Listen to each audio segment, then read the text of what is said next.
एक तरफ दुनिया की सबसे पावरफुल मिलिट्री यूनाइटेड स्टेट्स, दूसरी तरफ सैंक्शन से घिरा हुआ एक देश ईरान।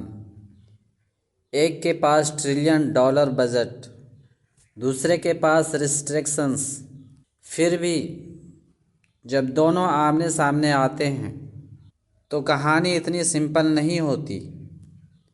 सवाल ये नहीं है कि कौन पावरफुल है, सवाल ये है कौन ज़्यादा स्मार्ट है। चलिए सबसे पहले एक मिथ तोड़ते हैं। क्या ईरान ने अमेरिका को घुटने टेकने पर मजबूर कर दिया? सच नहीं। यूनाइटेड स्टेट्स अभी भी दुनिया की सबसे पावरफुल मिलिट्री है।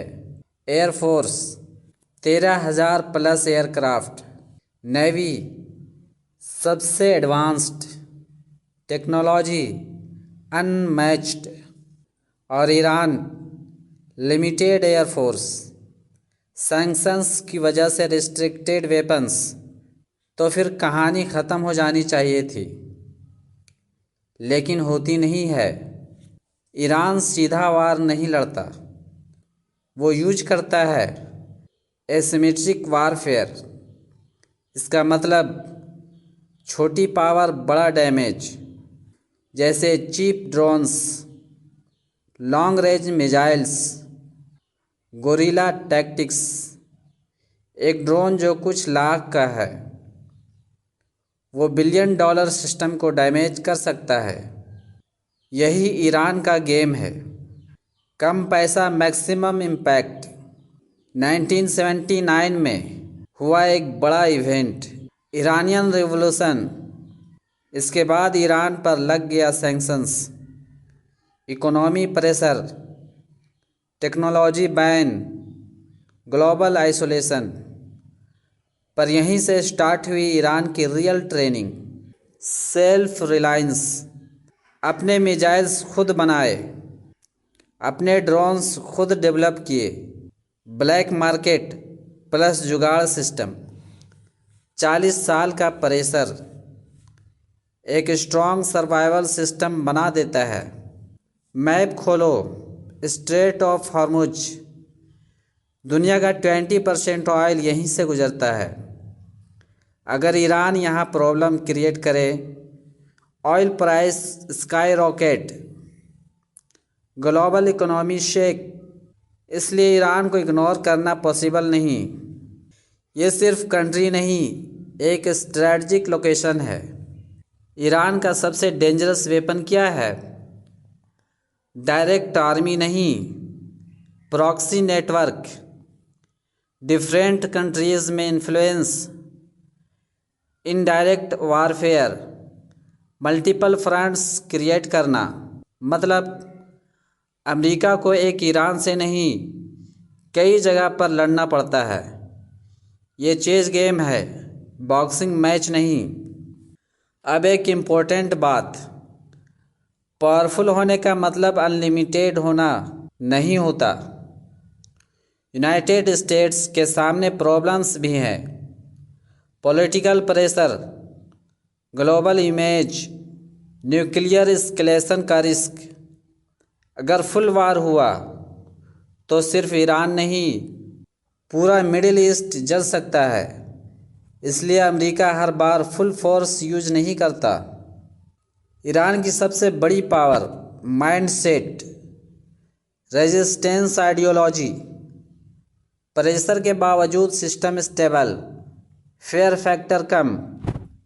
जब एक देश डरना बंद कर देता है वो पावरफुल लगने लगता है, और यही ईरान करता है। तो सच क्या है? ईरान सुपर पावर नहीं है, लेकिन वीक भी नहीं है। ईरान जीतता नहीं, लेकिन हार भी नहीं मानता। ये सर्वाइवल का गेम है, स्ट्रेटजी का गेम है। और सबसे बड़ा सच, आज की दुनिया में सिर्फ पावर नहीं, स्मार्टनेस डिसाइड करती है कौन टिकता है। हर 3-4 मिनट के बाद आगे जो आप सुनोगे वो शॉकिंग है। ये पॉइंट सबसे डेंजरस है। इसके बाद गेम कम्प्लीटली चेंज हो जाता है। अब तक हमने पावर और स्ट्रेटजी देखी, लेकिन अब बात करते हैं उस चीज़ की जो किसी भी वार का सबसे डेंजरस हिस्सा होती है। जब भी ईरान या किसी भी कॉन्फ्लिक्ट की बात होती है, एक लाइन बार बार सुनने को मिलती है, उनमें मरने की जज्बा है, वो शहीद होने से नहीं डरते। लेकिन क्या ये इतना सिंपल है? सच ये है, कोई भी इंसान पैदा होते ही मरने के लिए रेडी नहीं होता। ये जज्बा पैदा किया जाता है समय के साथ, हालातों के साथ। ईरानियन रिवॉल्यूशन के बाद ईरान में एक स्ट्रॉन्ग आइडियोलॉजी डेवलप हुई। Resistance, self respect, foreign control के खिलाफ खड़े रहना। जब एक पूरी जेनरेशन को ये सिखाया जाता है कि तुम्हारी पहचान तुम्हारी लड़ाई है, तो धीरे धीरे डर कम होने लगता है। यहाँ एक और फैक्टर आता है, फेथ। कुछ लोग मानते हैं कि अगर वो अपने कॉज के लिए सेक्रीफाइस करते हैं तो उन्हें एक हायर रिवार्ड मिलेगा। ये बिलीफ उन्हें मेंटली स्ट्रांग बनाता है। लेकिन याद रखो, हर इंसान का इंटरप्रिटेशन अलग होता है और हर जगह ये सोच सेम नहीं होती।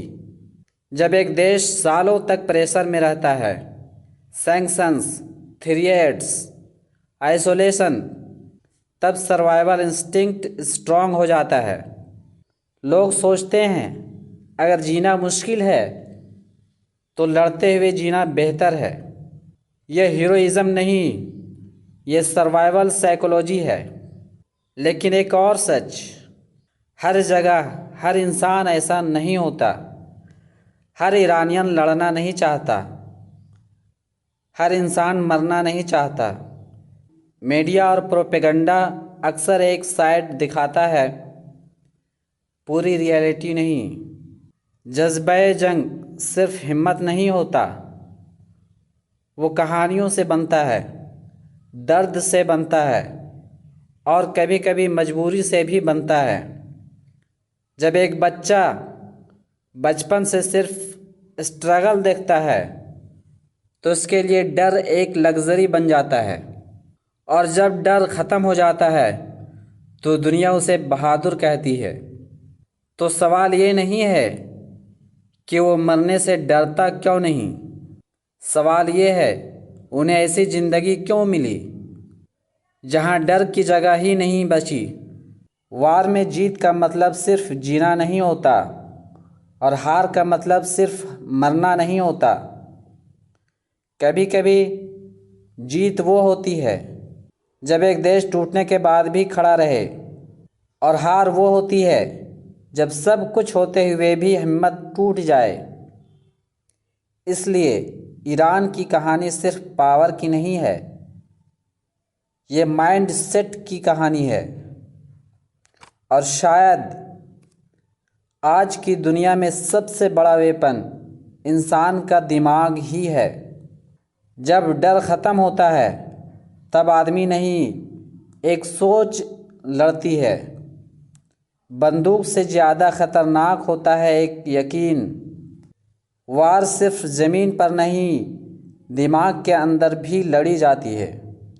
जब जीने की ऑप्शंस कम हो जाते हैं तब लड़ने के रीजंस बढ़ जाते हैं।